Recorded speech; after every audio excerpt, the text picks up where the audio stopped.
ये let suppose हमारे पास ideal gas है, प्योर मैथमेटिकल डेरिवेशन से एक फॉर्मूला आता है VRMS का, दैट इज √3p/ρ।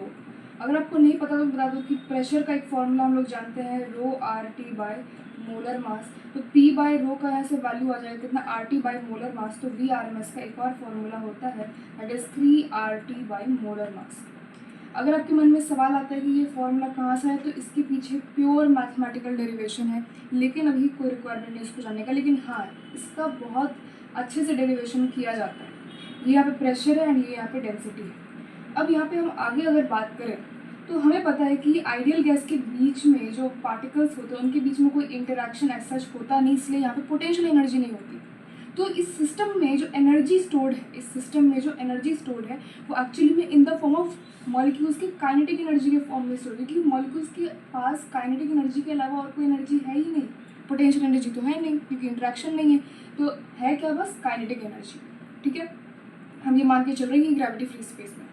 ओके, तो यहाँ पे इनके पास सिर्फ और सिर्फ क्या है, काइनेटिक एनर्जी ही है। यानी कि अगर मैं बात करूँ कि किसी भी एक मॉलिक्यूल का अगर आप मुझे बता दो टोटल एनर्जी कितना है, तो क्या वो उसकी काइनेटिक एनर्जी के बराबर होगा?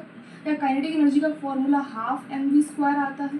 ठीक है, ये हो गया एक पार्टिकल के लिए। या फिर आप कह लो कि ये जो है हमारे पास n number, capital N number of particles हैं, तो हम कह सकते हैं कि इतने नंबर ऑफ अगर पार्टिकल्स मेरे पास है, या फिर आप इसको कह लो कि small n amount of moles of particles यहाँ पर प्रेजेंट है। ठीक है, अच्छा, मोल्स का मतलब क्या हो गया, n × Na, इतने नंबर ऑफ पार्टिकल्स। या फिर आप ऐसे बोलो n नंबर ऑफ मोल्स है फिर n नंबर ऑफ पार्टिकल्स।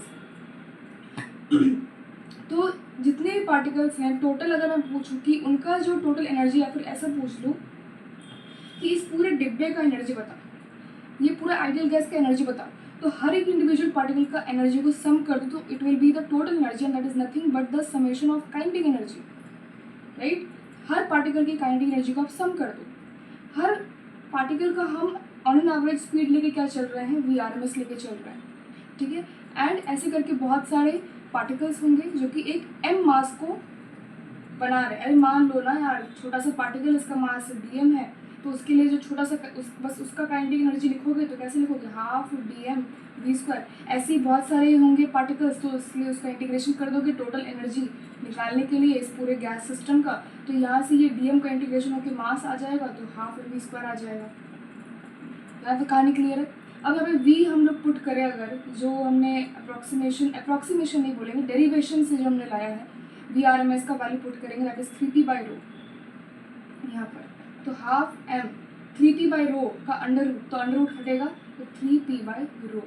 तो यहाँ से जो टोटल एनर्जी आ जाएगी इस गैस की, ध्यान रखिए जितनी भी हम स्टडी कर रहे हैं, इनफैक्ट ये जो फॉर्मूला भी आया है ये मोनो एटॉमिक गैस को मानते हुए जो हमने डेरिवेशन किया था, तो यानी कि मोनो एटॉमिक गैस की अभी बात चल रही है।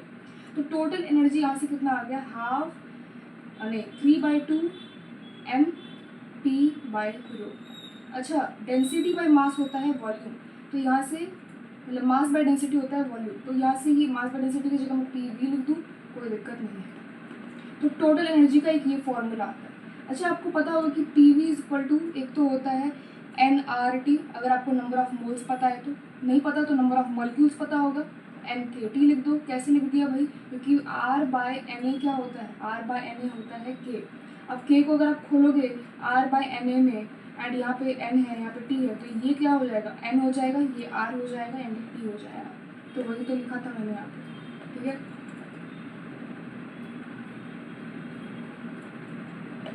तो यहाँ से PV का एक दो फॉर्मूले आते हैं, डिपेंडिंग अपॉन आपको n का वैल्यू पता है या फिर इसका वैल्यू पता है। ये मोल है एंड ये नंबर ऑफ मॉलिक्यूल्स है, तो आप उसको यहाँ पे पुट करो तो आप इंटरनल एनर्जी निकाल सकते हो।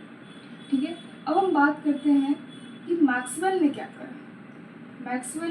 उसने देखा कि अच्छा, कि जैसे ये गैस पार्टिकल्स हैं इस चेम्बर में, बहुत सारे गैस पार्टिकल्स हैं, टोटल एनर्जी जो इसकी आ रही है वो क्या आ रही है, 3/2 nRT, या फिर ऐसे बोल लो 3/2 nKT। उसने बोला कि यार अगर n नंबर ऑफ पार्टिकल्स की एनर्जी इतना आ रहा है तो एक पार्टिकल की एनर्जी कितना होगा, तो n की जगह 1 रख दो, तो यहाँ से पोटेंशियल एनर्जी एक पार्टिकल की कितनी आ गई, 3/2 kT।